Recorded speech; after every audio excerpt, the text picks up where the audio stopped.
warahmatullahi wabarakatuh. Kami dari kelompok 1 akan menjelaskan tentang pemahaman lokasi melalui peta dengan mata kuliah Dasar Teknologi dan Komunikasi yang diampu oleh Bapak B.A. Faisal Hasri, M.Com. Saya Amalia sebagai moderator dan ada teman saya Fauzia Rahmah, Mutimatul Fadilah, Najihatul Munawaroh, dan Widianti.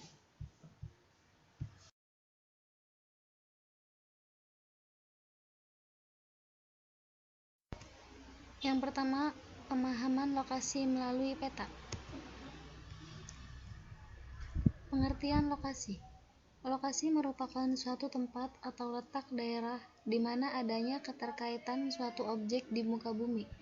Letak atau tempat tersebut dapat dilihat dari garis lintang dan garis bujur.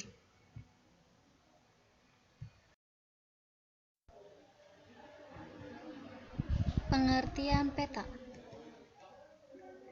Peta adalah gambar konvensional dari permukaan bumi yang diperkecil dengan skala pada suatu bidang datar.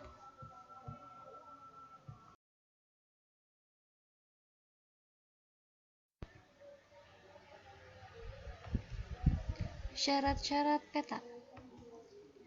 Yang pertama ada conform, artinya bentuk di peta harus sama dengan bentuk yang sebenarnya. Yang kedua, equidistant, artinya jarak di peta harus sebanding dengan jarak yang sebenarnya. Dan yang ketiga, equivalent, artinya luas di peta harus sebanding dengan luas yang sebenarnya. Unsur-unsur peta. Yang pertama, ada judul peta. Yang kedua, ada skala peta. Yang ketiga, ada inset. Yang keempat, ada petunjuk arah atau orientasi. Yang kelima, ada legenda. Yang keenam, garis astronomis. Yang ketujuh, garis tepi atau border. Yang kedelapan, sumber dan tahun pembuatan. Dan yang terakhir yaitu simbol.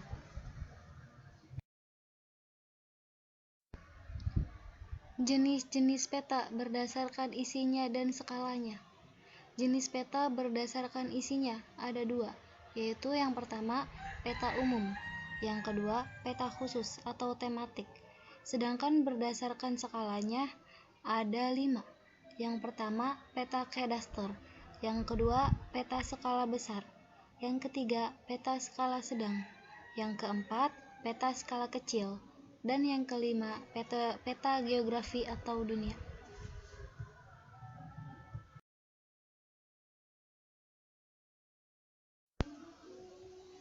Bentuk-bentuk peta. Bentuk-bentuk peta dibagi menjadi 3. Yang pertama ada peta datar atau peta biasa. Yang kedua peta timbul. Dan yang ketiga peta digital. Fungsi peta. Fungsi peta untuk mengetahui yang pertama, mengetahui lokasi atau daerah di permukaan bumi. Yang kedua, untuk mengetahui keadaan sosiografis, fisiografis, dan klimatologis dalam konteks keruangan dan kewilayahan. Yang ketiga, untuk mengetahui kedudukan garis lintang dan garis bujur suatu tempat. Yang keempat, untuk mengetahui ukuran wilayah suatu tempat. Dan yang terakhir, untuk mengetahui potensi ekonomi suatu wilayah, misalnya berbagai barang tambang, flora, dan fauna. Saja presentasi dari kelompok kami, kurang dan lebihnya mohon maaf.